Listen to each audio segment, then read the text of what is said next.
성도님들, 항상 좋은 일에는 뭐가 따라옵니까? 반대급부가 따라오기 마련입니다. 하나님의 역사로 인해서 막 행복하고 좋은 일, 기쁘고 감사한 일이 있으면 그 이면에는 그걸 못 봐주는 사단이 교묘하게 술책을 부리는 경우들이 많죠. 왜냐? 하나님께서 기뻐하시는 일을 사단이 결코 그냥 가만히 두고 보지 않기 때문입니다. 특히나 우리가 지금 성전 건축 이야기를 하고 있으니까 교회 건축하신 목사님들 이야기 들어보면 교회 건축할 때 그렇게 많은 사람들이 시험이 든다고 합니다.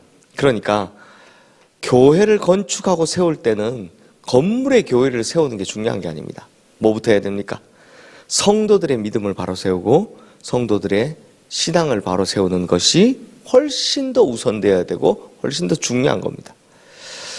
이런 똑같은 일을 우리가 읽은 본문에 이제 우리 믿음의 선배들이 이제 경험하고 있는데요.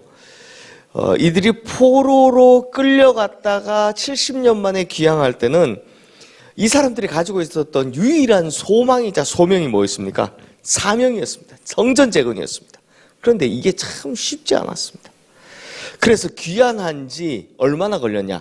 2년 둘째 달이 되어서야 드디어 이제 시작합니다. 그것도 초막절 절기를 맞이하면서 이렇게 시작하게 됩니다. 우리가 지난주에 보았듯이 그 옛날 솔로몬 성전을 보았던 사람들과 레위 사람들이 대성통곡을 하죠. 뭐라고 합니까? 이제 우리가 다시는 하나님을 떠나지 않겠습니다 라고 결단하면서 이제 성전 재건 공사에 막을 올립니다. 어려운 상황에서도 큰 마음 먹고 시작한 거잖아요. 2년 2개월 만에. 그러니 이제 얼마 지나지 않으면 성전 공사 완성될 거다라는 기대감이 있었습니다. 그런데 이때 예상치 못한 일이 벌어지는데요. 무슨 일이 벌어지는지 우리 1절 2절 말씀 함께 읽겠습니다. 사로잡혔던 자들의 자손이 이스라엘의 하나님 여호와의 성전을 건축한 다음을 유다와 베냐민의 대적이 듣고 스룹바벨과 족장들에게 나와 이르되 우리도 너희와 함께 건축하게 하라. 우리도 너희같이 너희 하나님을 찾노라. 아수르 왕 에살핫돈이 우리를 이리로 오게 한 날부터 우리가 하나님께 제사를 드리노라. 자, 성전 건축을 한다는 소식을 듣고 누가 찾아오느냐? 대적이라고 합니다. 대적들이 찾아옵니다. 오늘 본문에 보면 아수르 왕 에살핫돈이 강제로 이주시킨 날부터 여기서 살았던 사람들이라고 표현하는데요.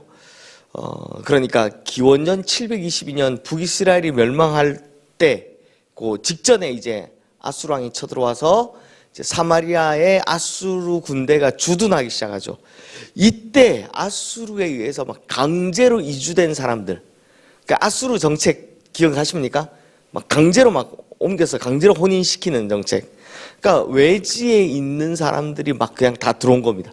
그리고 여기 살던 사람들은 다 어디 가고 거기서 강제로 결혼하고 민족을 점점 없애기 위해서, 민족 정신을 없애기 위해서 이렇게 했죠. 그러니까 이 사람들은 지금 180년 정도 되는 시간을 지금 이 땅에 머물러 살았습니다. 180년 정도. 그런데 유대인들이 갑자기 딱 오더니 뭐라고 그럽니까? 이 땅의 원래 주인들이 자기다 라고 하면 성전 세우는 게 달갑겠습니까? 달갑지 않겠습니까? 안 좋죠. 무슨 달갑겠습니까? 한 세대를 30년 정도, 이때는 더 빨랐겠지만 30년 정도 본다면 아수르에 의해서 이주한 사람들이 이 자리에 살았던 시간은 6세대가 넘는 시간입니다. 그러니까 완전히 여기 정착한 사람들이라는 거예요. 게다가 누구도 제재를 하지 않는 상황이다 보니 그 땅에서 그냥 자기들 마음대로 우상숭배하면서 살았던 겁니다. 그랬던 세월이 장장 180여 년입니다. 그런데 유대인들이 와가지고는 한 자기들 땅이라고 하면서 성전 건축하겠다. 누가 좋아하겠습니까? 싫어하죠. 그런데요, 이들이 방해를 하러 왔음에도 불구하고 틀림없이 방해하러 온 건데 이런 말을 합니다. 우리도 너희들과 같이 성전을 건축하는 일에 동참하길 원한다. 야, 이거 믿을 수 있겠습니까? 조금이라도 생각이 있으면 이거 못 믿죠. 그래서 스룹바벨과 예수아는요, 그들이 함께 성전을 짓겠다는 말을 용납하지를 못합니다. 그냥 우리끼리 할게. 우리 민족의 힘으로 성전 짓겠다라고 단호히 거절합니다. 자, 들켰습니다. 원래는 같이 성전 건축하자 해놓고 거기서 방해를 하려고 했는데 그 속셈이 들키니까 이제 본색을 드러냅니다. 이들이 순순히 물러날 리가 없습니다. 그래서 이제부터 조직적으로 방해를 하기 시작하는데 우리 4절 5절 말씀 함께 읽어보겠습니다. 이로부터 그 땅 백성이 유다 백성의 손을 약하게 하여 그 건축을 방해하되 바사왕 고레스의 시대부터 바사왕 다리오가 즉위할 때까지 관리들에게 뇌물을 주어 그 계획을 막았으며. 자, 이제부터 어떤 짓을 통해 방해를 하느냐? 뇌물을 쓰기 시작합니다. 관리들에게, 그것도 아주 이제 뒤에 나오는데 고위 관리들에게 뇌물을 줘서 공사를 못하게 막는 겁니다. 언제까지? 24절 말씀해 보시면 바사왕 다리오 제2년까지 중단되었다라고 합니다. 그러니까 다리오 왕 제2년이란 말은 지금 이 명령을 내린 고레스 왕이 죽고 그 다음 왕인 다리오 왕 2년, 기원전 520년이니까 장장 17년 동안 공사가 또 중단되는 겁니다. 이제 아시겠습니까? 2년 2개월 못했는데 돌아온 지 2년 2개월 동안 아무것도 못하고 있다가 드디어 이제 좀 기초 놓고 시작해보려고 했는데 이 방해 때문에 몇 년을 또 못한다? 17년을 또 못하는 겁니다. 그러니 성도님들, 17년이라는 기간, 이 귀한한 유대인들이 겪었어야 할 그 좌절감이 얼마나 컸겠습니까? 지금 우리가 이게 17년 뒤에 된다라고 알고 있지만 이 사람들은 알았겠습니까? 몰랐죠. 그냥 막무가내 안 되는 겁니다. 그냥 계속 세월만 흘러가는 겁니다. 그러니 그 허탈감이 훨씬 더 컸을 겁니다. 특히 솔로몬의 성전을 보고 돌아왔던 그런 분들은 본인들 나이가 다 70세가 넘은 거잖아요. 70년 만에 귀환했으니까. 그럼 유대에서 솔로몬 성전을 봤던 분들은 다 70세가 넘었으니 이게 세월이 그냥 가면 갈수록 이거 내가 죽기 전에 못 보겠구나 하는 좌절감이 얼마나 컸겠습니까?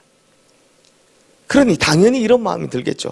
아니, 우리가 하나님 뜻대로 이 자리에 성전을 재건하겠다고 왔는데 왜 하나님께서는 순전하게 이 성전 재건을 허락하지 않으십니까? 우리가 이곳에 다시 와서 하나님의 성전을 재건하겠다고, 그래서 하나님께 예배 한번 제대로 드려보겠다고 하는데 왜 하나님은 저 대적들이 저 짓을 하는데 저걸 가만히 놔두십니까? 이런 원망의 마음이 충분히 들었을 겁니다.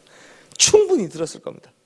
그러니 그 17년 동안 막 성전 건축을 가능케 하기 위해서 지속적으로 애를 쓰고 무너지면 안 된다고 막 사람들을 독려한 사람도 있었겠지만 이게 뭐 1, 2년 해도 안 되니까 어떻게 됩니까? 나가 떨어지고 포기하는 사람도 분명히 많았을 겁니다. 그러므로 성도님들, 우리가 이걸 통해 배울 수 있는 게 있습니다. 사탄은요, 대적은요, 절대 자신이 차지한 영역을 쉽게 내주지 않는다는 겁니다. 사탄은 자기가 지배하고 있는 사람 역시 쉽게 내어주지 않는다는 겁니다. 그만큼 전도가 어려운 겁니다. 뭐 한 번 딱 말씀 전하면 딱 되냐? 안 됩니다, 잘. 하나님의 역사도 마찬가지입니다. 뭘 하나 하려면 그만큼 어려운 겁니다. 그러면 포기해야 됩니까? 좌절해야 합니까? 아닙니다. 우리가 앞서 봤듯이 이럴수록 우리 마음의 성전을 더 견고하게 세워야 합니다. 우리 믿음의 성전을 더 강력하게 세워야 하는 겁니다. 사랑하는 성도님들, 교회가 변화되는 것도, 사람이 변화되는 것도, 가정이 변화되는 것도 결코 쉬운 일이 아닙니다. 이것이 가능하려면 한 알의 밀알이 땅에 떨어져 썩어져 죽는 것처럼 내가 죽어야만 가능한 겁니다. 수십 년 헌신하고 애쓰고 피나는 눈물의 기도가 있어야 그제서야 가능하다라는 겁니다. 중요한 건 중간에 포기하면 안 된다라는 겁니다. 안 되더라도 포기하면 안 된다라는 겁니다. 17년 동안 지금 조직적인 방해가 있습니다.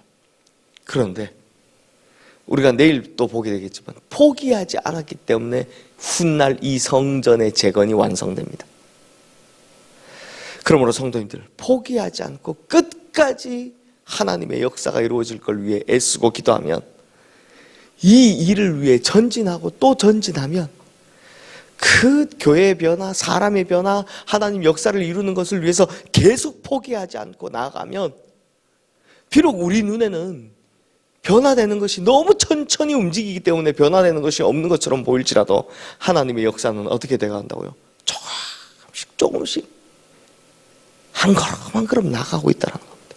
그래서 시간이 되면 또 우리 기도의 분량이 차면 그때 하나님의 역사가 어느 순간 갑작스레 일어나게 된다는 겁니다.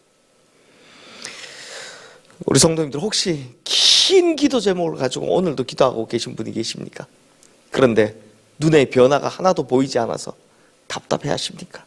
우리 눈에 변화는 없지만 하나님의 때는 하나 한 걸음 한 걸음 앞을 향해 나아가고 있다는 거 꼭 기억하시길 바랍니다. 그때가 차면 순식간에 이루어지는 겁니다.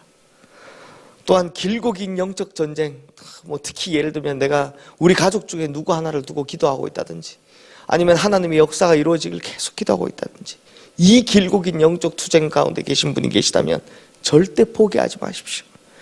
하나님의 때가 올 때까지 더더욱 힘을 내시기를 주님의 이름으로 축원합니다. 그러다 우리는 몰랐잖아요. 지금 우리는 성경을 보고 17년이라는 걸 알지만 이 사람들은 몰랐잖아요. 우리가 또 뒤에 보게 되겠지만 17년이 있다고 하면 놀라운 일이 벌어집니다. 그것처럼 하나님의 때가 이르면 모든 역사가 한꺼번에 이루어지게 될 줄로 믿습니다. 이 시간 오늘 주신 말씀 기억하며 우리 함께 기도하겠습니다.